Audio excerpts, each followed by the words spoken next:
আজকে ইসলামের ইতিহাসের এমন একজন মহান ব্যক্তি সম্পর্কে আমরা আলোচনা করতে চলেছি, যাকে মহান আল্লাহ তাআলা সারা বিশ্বের বাদশা বানিয়েছিলেন, যিনি চিরজীবন বেঁচে থাকার জন্য আবে হায়াতের সন্ধানে গিয়েছিলেন। একদিন বাদশাহ জুলকারনাইন ইসলাম প্রচারের উদ্দেশ্যে কোনো এক অজানা পথ ধরে কোথাও যাচ্ছিলেন। যেতে যেতে তিনি অনেক কথাই ভাবছিলেন। কিছুক্ষণ যাবার পর বাদশাহ জুলকারনাইন ক্লান্ত হয়ে পড়লেন। তাই তিনি কোনো এক জায়গায় বিশ্রাম নিচ্ছিলেন। মনে মনে ভাবছিলেন কিভাবে সারা দুনিয়ায় ইসলাম ধর্ম প্রচার করা যায়, কিভাবে পৃথিবীর পূর্ব থেকে পশ্চিমে আল্লাহর তৌহিদের বাণী ছড়িয়ে দেওয়া যায়। এদিকে আসমানের এক ফেরেশতার সাথে জুলকারনাইনের মাঝে মাঝে কথাবার্তা হতো। এমন সময় হঠাৎ করে আসমানের সেই ফেরেশতা বাদশাহ জুলকারনাইনের কাছে হাজির হলেন। সালাম দিয়ে বললেন, হে বাদশাহ জুলকারনাইন, এত গভীরভাবে কি ভাবছেন? তখন বাদশাহ জুলকারনাইন বললেন, আমি সারা জীবন আল্লাহর ইবাদত করতে চাই এবং ইসলাম ধর্ম প্রচার করতে চাই, কিন্তু একদিন তো মৃত্যু হবেই। তারপর ইসলাম ধর্ম কিভাবে সারা পৃথিবীতে ছড়িয়ে পড়বে? আচ্ছা বলুন তো, আল্লাহর ফেরেশতা কিরূপ ইবাদত করে? একথা শুনে ফেরেশতাটি বলল, আসমানের ফেরেশতারা যে ইবাদতই করে কিয়ামত পর্যন্ত সেটি করতেই থাকবে। যদি কোনো ফেরেশতা রুকুতে দাঁড়িয়ে থাকে তাহলে কিয়ামত পর্যন্ত সে রুকুতেই দাঁড়িয়ে থাকবে। আবার কোনো ফেরেশতা যদি সেজদায় থাকে তাহলে কিয়ামত পর্যন্ত সে সেজদাতেই থাকবে। এই কথা শুনে বাদশাহ জুলকারনাইন বলল, আল্লাহ রাব্বুল আলামিন যদি আমাকে কিয়ামত পর্যন্ত হায়াত দান করতেন তাহলে আমিও কিয়ামত পর্যন্ত আল্লাহর ইবাদতে মগ্ন থাকতাম, কিন্তু এটা কি সম্ভব? তখন ফেরেশতাটি বলল, আমি আসমানের উপরে কোনো একদিন শুনেছিলাম পৃথিবীর শেষ প্রান্তে কোহেকাব পর্বতের পাদদেশে একটি অন্ধকার গুহার মধ্যে আবে হায়াত নামক একটি কুয়ার পানি রয়েছে। এটি পান করলে অমরত্ব পাওয়া যায়, সে সারা জীবন বেঁচে থাকবে। এই কথা শুনে বাদশাহ জুলকারনাইন আশ্চর্য হয়ে গেলেন। অতঃপর ফেরেশতাটি সালাম গ্রহণ করে বিদায় নিলেন। এবার বাদশাহ জুলকারনাইন চিন্তা করতে করতে রাজ দরবারের দিকে ফিরে আসতে লাগলেন। আল্লাহ রাব্বুল আলামিন বাদশাহ জুলকারনাইনকে সারা পৃথিবীর বাদশা বানিয়েছিলেন। তিনি পৃথিবীর পূর্ব থেকে পশ্চিমে ভ্রমণ করেছিলেন। পরের দিন বাদশাহ জুলকারনাইন রাজ দরবারে একটি জরুরি মিটিংয়ের আয়োজন করলেন। বাদশাহ জুলকারনাইনের প্রধান উপদেষ্টা ছিলেন খিজির আলাইহিস সালাম, আর ছিলেন আল্লাহর প্রিয় লোকমান হাকিম, আরও ছিলেন জ্ঞানী গুণী আল্লাহওয়ালা বুজুর্গ দরবেশ। বাদশাহ জুলকারনাইন তখন সবাইকে জিজ্ঞেস করলেন, আবে হায়াতের পানি সম্পর্কে আপনারা কি কেউ কিছু জানেন? তাহলে বলুন।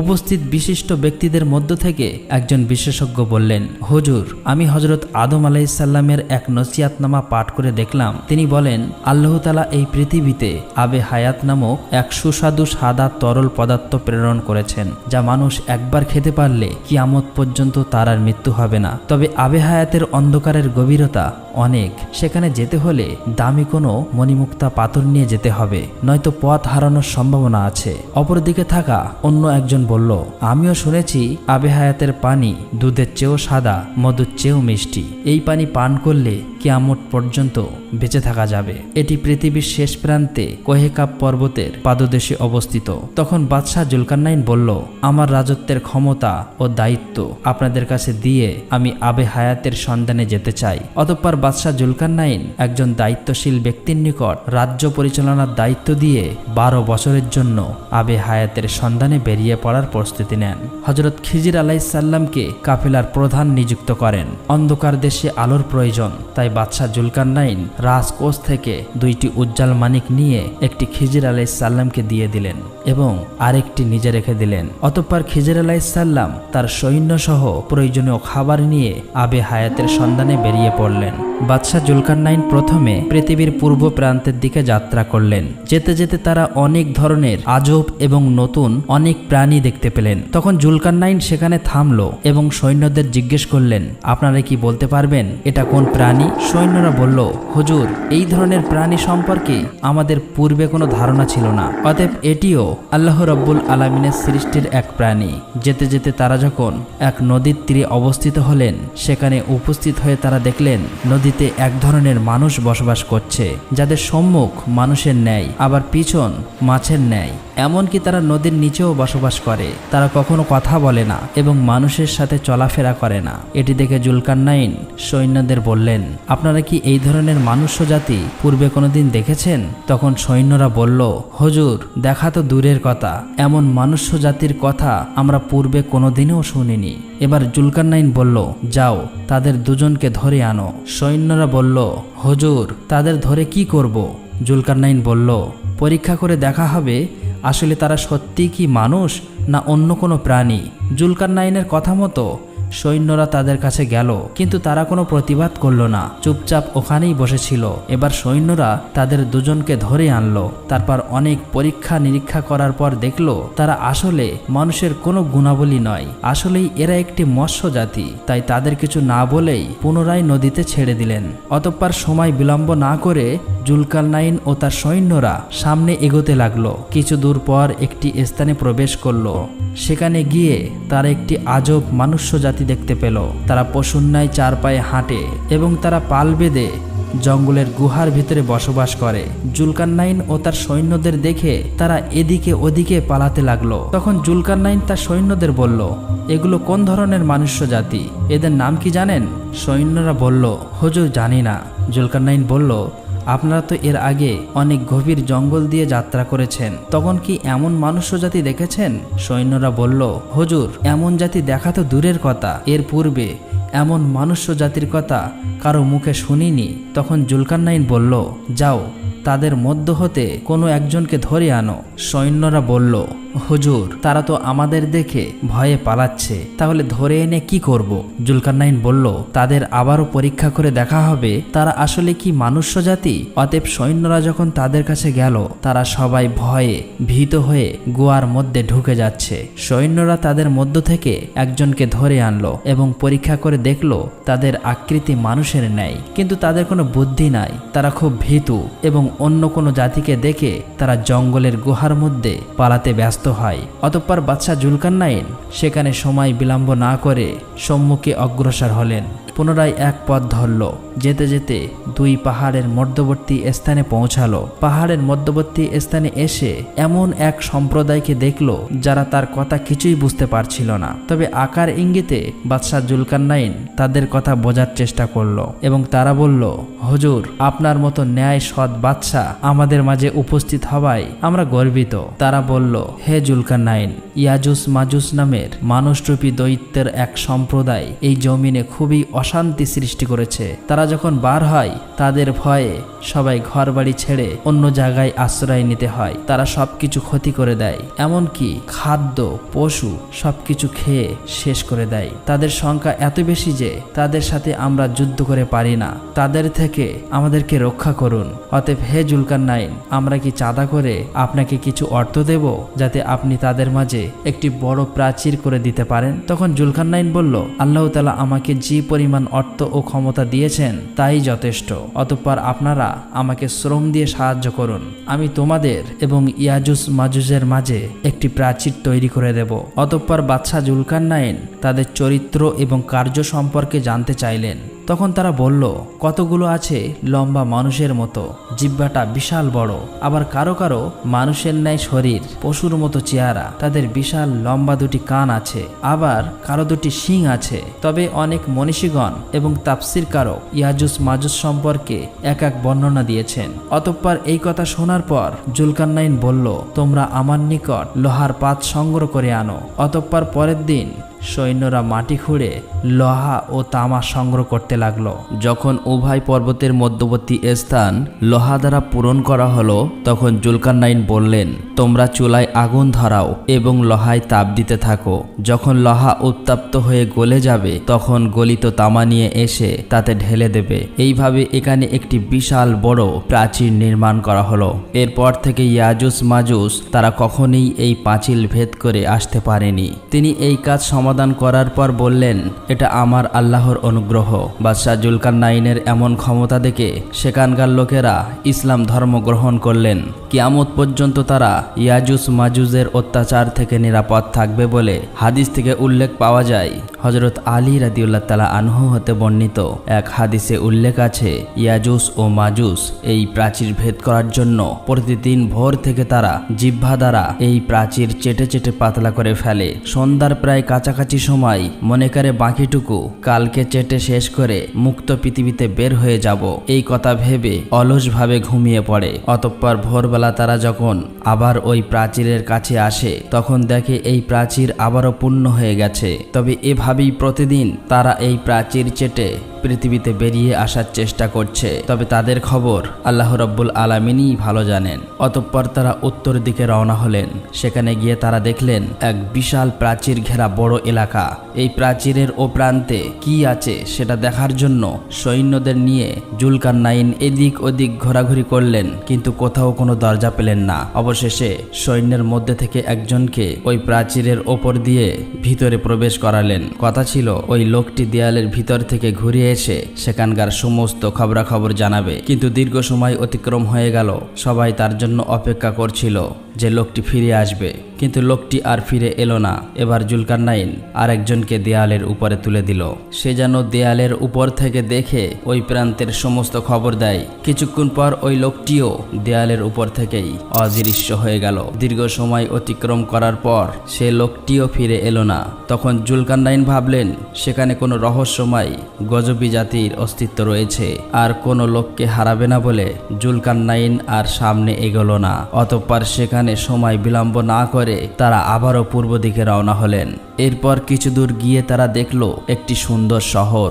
সেখানকার মানুষজন শিক্ষিত এবং জ্ঞান বিজ্ঞানে খুবই উন্নত, কিন্তু তাদের ভাষা বোঝা খুবই কঠিন ছিল। বাদশাহ জুলকারনাইনকে দেখে তারা সালাম গ্রহণ করলে তারা বলল, হে জুলকারনাইন, আপনি এখানে আসায় আমরা খুবই খুশি হলাম। তখন বাদশাহ জুলকারনাইন তাদেরকে কলেমার দাওয়াত দিলেন। আল্লাহ এক, আল্লাহ ছাড়া কোনো উপাস্য নাই, এই কথাটি তারা এক বাক্যে কবুল করে নিল। তারা ছিল বুদ্ধিমান জাতি, তাই তারা সময় বিলম্ব না করে ইসলাম ধর্ম গ্রহণ করলো এবং তাদেরকে যথেষ্ট সম্মান ও শ্রদ্ধা করলো এবং দীর্ঘদিন তাদের মাঝে থেকে তাদের ভাষা শিখে নিল। সেই শহরের একটি লোকও তার সামান্যতম বিরোধিতা করেনি। জুলকারনাইনের হেদায়েতের জিন্দেগির মধ্যে এত সহজে আর কোনো জাতিকে তিনি হেদায়েত করাতে পারেননি। যখন সেখানে আর একটিও লোক ঈমান গ্রহণে বাকি ছিল না, তখন তিনি সেখান থেকে পূর্ব দিকে যাত্রা করেন। জুলকারনাইন কিছুদিন পথ অতিক্রম করার পরে আবারও তিনি এক সমুদ্রের তীরে এসে পৌঁছালেন। সেখান থেকে সামনে যাওয়ার জন্য কোনো ব্যবস্থা পেলেন না, তাই তিনি আস্তে আস্তে সামনের দিকে এগোতে লাগলেন। তখন সৈন্যরা বলল, হুজুর, সমুদ্রের ওই কিনারায় একটি সুন্দর শহর দেখা যাচ্ছে। জুলকারনাইন সেখানে যাওয়ার জন্য আগ্রহ প্রকাশ করলে কিন্তু সৈন্যরা বলল, হুজুর, ওখানে যাওয়ার জন্য সমুদ্র পার হতে হবে, কিন্তু এখানে তো কোনো নৌকা বা কিছুরই ব্যবস্থা নেই। জুলকারনাইন তখন ভালো করে লক্ষ্য করে দেখলেন তার ভয়ে সেখানকার লোক সবকিছু লুকিয়ে রেখেছে। অতঃপর জুলকারনাইন সৈন্যদের বলল, যাও, তোমরা জঙ্গল থেকে কিছু গাছ কেটে ওই গাছের গুঁড়ি নিয়ে আসো এবং সেটা দিয়েই ভেলা বানাও, তাতে করেই ওই কিনারায় পৌঁছে যাব। জুলকারনাইনের কথা মতো সৈন্যরা জঙ্গলে গেল, কিন্তু জঙ্গলের মধ্যে এমন কিছু গাছ পেল যার গুঁড়ি জলে ডোবে না। এবার সৈন্যরা একে একে ওই গাছের গুঁড়িগুলি নিয়ে এলো। সব সৈন্যরা মিলে খুব দ্রুতভাবে অনেকগুলি ভেলা তৈরি করলো। এবার এক এক করে ওই ভেলায় চড়ে সমুদ্র পাড়ি দিল। সমুদ্র পাড়ি দিয়ে যখন তারা ওই শহরে পৌঁছালো তখন দেখলো ওই শহরের মানুষ খুবই দুর্বল এবং কৃষ্ণকায়। যখন জুলকারনাইন তাদেরকে জিজ্ঞেস করলো, আপনারা এত দুর্বল কেন? তারা বলল, আমাদের এখানে সম্পদ যথেষ্ট রয়েছে, সম্পদের কোনো অভাব নাই, কিন্তু খাদ্যের খুবই অভাব। আমরা রেশন পদ্ধতিতে খাদ্য পেয়ে থাকি। এই কথা বলে তারা জুলকারনাইনকে সম্মান প্রদান করলো। সেখানে থাকা একদল মানুষ বহুমূল্যবান পাথর, হীরা, মুক্তা, মানিক এনে জুলকারনাইনকে উপহার হিসেবে দিলেন। এখানকার মানুষের নরম মেজাজ ও ভদ্রতা দেখে জুলকারনাইন খুবই খুশি হলেন এবং তাদের মাঝে কলেমার দাওয়াত দিলেন। একে একে শহরের সকলেই ইসলাম ধর্ম গ্রহণ করলেন। এভাবেই বহুদিন ধরে পথ চলতে চলতে তারা শেষ পর্যন্ত পৃথিবীর একেবারে পূর্ব দেশে এসে পৌঁছালেন। আরও অগ্রসর হয়ে ককেশাস পর্বত এলাকায় পৌঁছে তারা পথ হারিয়ে ফেললেন। সকলেই সহপাঠী থেকে আলাদা হয়ে পড়লেন। দীর্ঘ 1 বছর ধরে তারা একে অপরের থেকে আলাদা হয়েই ঘুরলেন। মাঝে মধ্যে তারা মিলিত হয়েছে, আবারও পথ হারিয়ে ফেলেছে। এমন সময় খিজির আলাইহিসসালাম অন্যরকম অন্ধকারাচ্ছন্ন জায়গা দেখে ধীরে ধীরে সামনে এগিয়ে যান। তিনি যতই সামনে এগিয়ে যায় তত গভীর অন্ধকারে হারিয়ে যায়। তখন তিনি নিজের কাছে থাকা সেই উজ্জ্বল মানিক বের করে তার আলোতে সামনে এগোতে থাকে। তিনি আরো সামনে এগিয়ে গিয়ে এক শ্বাসরুদ্ধকার স্থানে পৌঁছে একটি কূপ দেখতে পান। কূপের কাছে গিয়ে তিনি কূপের পানির যে রং দেখলেন, তিনি এটি আবে হায়াত বলে ধারণা করলেন। তখন তিনি 2 হাত ভরে পানি উঠিয়ে পানি পান করলেন। মধুর চেয়ে মিষ্টি, দুধের চেয়েও সাদা এবং মেশকের চেয়েও অধিক ছিল তার সুগন্ধি। তিনি ওখানে পেট ভরে আবে হায়াতের পানি পান করলেন এবং আল্লাহর শুকরিয়া আদায় করলেন। তাতে খিজির আলাইহিস সালামের কয়েকদিনের ক্ষুধা ও তৃষ্ণা দূরীভূত হলো, শরীরের নতুন শক্তির সঞ্চয় হলো এবং চেহারা উজ্জ্বল বর্ণ ধারণ করলো। অতঃপর তিনি জুলকারনাইনকে পানি পান করাবে বলে আশা করে পিছনের দিকে রওনা হলেন। হযরত খিজির আলাইহিস সালাম যেখানে পৌঁছাতে অনেক দিন হেঁটেছিলেন, সেখান থেকে বের হতে তার 10 ভাগের 1 ভাগ সময়ও লাগেনি। অল্প সময়ের মধ্যে তিনি অন্ধকার থেকে বেরিয়ে এসে জুলকারনাইনকে খুঁজতে লাগলো। দীর্ঘ সময় পর কয়েকজন সৈন্যর সাথে তার দেখা হলো। তারা খিজির আলাইহিস সালামকে দেখে চিনতে পারল না। তখন সৈন্যরা বলল, আপনি কে আর এই অন্ধকারাচ্ছন্ন এলাকায় কি করছেন? খিজির আলাইহিস সালাম কিছুক্ষণ চুপ থাকলেন, তারপর বললেন, আমি খিজির আলাইহিস সালাম। অন্যরা বলল, আপনাকে তো চিনতেই পারলাম না, আপনার চেহারার এমন পরিবর্তন হলো কিভাবে? তখন খিজির আলাইহিস সালাম বললেন, আমি আবে হায়াতের পানি পান করেছি। আসলেই আবে হায়াতের পানি পান করার পর হযরত খিজির আলাইহিস সালামের চেহারার এমন উজ্জ্বল হলো যাতে পূর্বের চেহারার সাথে কোনো মিল ছিল না। তাই সৈন্যদের সাথে কথা বলে তার পরিচয় দিতে হয়েছে। খিজির আলাইহিস সালাম সৈন্যদের কাছে বললেন, জুলকারনাইন কোথায় আছে? তারা বললেন, তিনি 1 বছর পূর্বে তাদের থেকে আলাদা হয়ে কোথায় গিয়েছেন, তার কোনো খবর তাদের জানা নেই। এদিকে জুলকারনাইন বিচ্ছিন্ন অবস্থায় বহু পথ ঘুরে ঘুরে এক অন্ধকার গুহায় প্রবেশ করলেন। অনেক ভিতরে প্রবেশ করে জুলকারনাইন একটি বিরাট অট্টালিকা দেখতে পান। আস্তে আস্তে তিনি অট্টালিকার কাছে গিয়ে দেখেন দরজায় বিশাল বড় আকারের একটা মোরগ। তারা মানুষের মতো কথা বলতে পারে। জুলকারনাইনকে দেখা মাত্রই মোরগ বলল, হে পৃথিবীর আদিবাসী বাদশা জুলকারনাইন, আপনি কি জন্য এখানে এসেছেন? তখন জুলকারনাইন বলল, আমি আবে হায়াতের পানির খোঁজে এখানে এসেছি। যদি আবে হায়াত পেতাম তাহলে আবে হায়াতের পানি পান করে সারা জীবন বেঁচে থাকতে পারতাম। জুলকারনাইনের কথা শুনে মোরগ হাসতে হাসতে বলল, আল্লাহ রব্বুল আলামিন আপনাকে যে বিশাল রাজ্য এবং অফুরন্ত সুখ স্বাচ্ছন্দ্য দান করেছেন, তাতে আপনার মন ভরল না? এখন আপনি পৃথিবীতে কিয়ামত পর্যন্ত বেঁচে থাকতে চান? এতটা লোভে পড়া আপনার উচিত হবে না, কারণ পৃথিবীর বয়স শেষ। এখন গান বাজনার প্রচলন হয়েছে। পুরুষেরা নারীর বেশ ধারণ করবে এবং নারীরা পুরুষের বেশ ধারণ করে। তাছাড়া মানুষ বড় বড় ইমারত তৈরি করে দুনিয়ার আয়েশ আরামে বিভোর হয়ে থাকবে। আল্লাহর স্মরণ মানুষের মধ্যে থাকবে না। দিন দিন মানুষ অধঃপতনের দিকে অগ্রসর হবে। এই সময় আপনার কিয়ামত পর্যন্ত বেঁচে থাকার সার্থকতা কোথায়? এই কথা বলে তারা পালকগুলো ঝাপটাতে লাগলো। তখন অট্টালিকাগুলো মণিমুক্তা, জহরত, হিরে, পান্না নামক বহু মূল্যবান পাথরে পরিপূর্ণ হয়ে গেল। তখন মোরগ জিজ্ঞেস করলো, আপনি কি এইসব নিতে চান? তখন জুলকারনাইন বললেন, না, আমি এইসব চাই না। অতঃপর মোরগ বলল, তবে আপনি সামনের দিকে এগিয়ে যান, আরো কিছু জানতে পারবে। তখন জুলকারনাইন মোরগের কথা মতো সামনের দিকে এগিয়ে গেল। সামনের দিকে কিছু দূর গিয়ে দেখলেন ইসরাফিল ফেরেশতার ন্যায় একজন বিরাট বড় সিংহা নিয়ে দাঁড়িয়ে আছে। সে কোনো দিক তাকাচ্ছে না, শুধু আকাশের দিকে তাকিয়ে আছে। জুলকারনাইন সেখানে পৌঁছে ইসরাফিল ফেরেশতাকে সালাম দিলেন। অতঃপর ইসরাফিল ফেরেশতা তাকে বলে, হে জুলকারনাইন, তুমি কি উদ্দেশ্য নিয়ে এখানে এসেছো? জুলকারনাইন বললেন, আমি আবে হায়াতের পানি অনুসন্ধান করছি। আমি আবে হায়াতের পানি পান করে কিয়ামত পর্যন্ত বেঁচে থাকতে চাই। তখন ইসরাফিল ফেরেশতা জুলকারনাইনের কথা শুনে বলল, তোমার এই লোভ না করাই উত্তম। দীর্ঘ হায়াত লাভ করে কেউ আল্লাহ রব্বুল আলামিনের নৈকট্য লাভ করতে সক্ষম হয়নি। অতএব সোজা নিজের বাড়িতে ফিরে যাও এবং আল্লাহ রব্বুল আলামিন যে হায়াত দিয়েছেন তার শুকরিয়া আদায় করো। মনে রেখো, এই সময়ের মধ্যে যেন বেকার মুহূর্ত না কাটে। এই কথা বলার পর জুলকারনাইনকে এক টুকরো পাথর দিল এবং বলল, এই পাথর দ্বারা আমার কথাগুলো পরীক্ষা করো। অতঃপর জুলকারনাইন পাথর নিয়ে অন্ধকার এলাকা থেকে আলোর দেশে রওনা হলেন। প্রতিমধ্যেই মাটির উজ্জ্বল রং ধারণ করল। তার বিশিষ্ট সঙ্গী লোকমান হাকিমের নিকট জিজ্ঞেস করলেন, এটি এভাবে উজ্জ্বল হয়ে উঠছে কেন? তখন লোকমান হাকিম বলল, এটা মাটি নয়, এখানে মুক্তা, জহরত, ইয়াকুত ও ফিরোজা নামক মহামূল্যবান পাথরের স্তূপ। আপনার প্রয়োজন হলে নিতে পারেন। তখন জুলকারনাইন সেখান থেকে কিছু পাথর নিয়ে নিলেন। দীর্ঘ সময় পরে তারা অন্ধকার থেকে আলোর দেশে এসে পৌঁছালেন। তখন দেখলেন পথের কুড়ানো পাথরগুলো বাস্তবে কি অমূল্য পাথর, আর ইসরাফিল ফেরেশতা দেওয়া পাথরটি একটি বিড়ালের মাথার আকৃতির সাদা পাথর। এই পাথর সম্পর্কে জুলকারনাইন লোকমান হাকিমের কাছে জিজ্ঞেস করলেন, এটি তাকে দেওয়ার কারণ কি? তখন লোকমান হাকিম বলল, এই পাথর তাকে দেওয়ার উদ্দেশ্য হলো আপনাকে পৃথিবীর সবকিছুর লোভ পরিত্যাগ করা।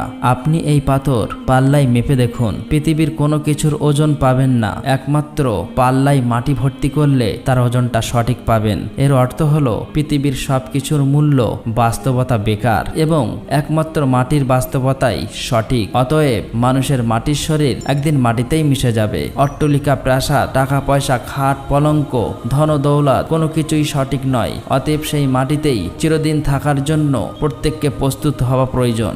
এই কথা শুনে জুলকারনাইন তার কাছে থাকার সমস্ত সোনা, রূপা, হিরে, মুক্ত, মানিক, টাকা পয়সা, ধন দৌলত উপস্থিত লোকের মাঝে বিলিয়ে দিলেন এবং বললেন, তোমরা দেশে চলে যাও, আমি এই পাহাড়ের পাদদেশে বাকি জীবন কাটিয়ে দেব। এই কথা বলে সকলকে বিদায় করলেন এবং তার মায়ের নিকট একখানি পত্র লিখে জানিয়ে দিলেন তার পুত্রের জন্য তিনি সবসময় যেন দোয়া করেন। তিনি কিয়ামতের দিন তার সাথে সাক্ষাৎ করবেন। অতঃপর জুলকারনাইনের মা তার পত্র পেয়ে কাঁদলেন এবং যতদিন তিনি পৃথিবীতে জীবিত ছিলেন তার ছেলের জন্য দোয়া করতেন। জুলকারনাইন পাহাড়ের পাদদেশে বসে আল্লাহর ইবাদত করতেন।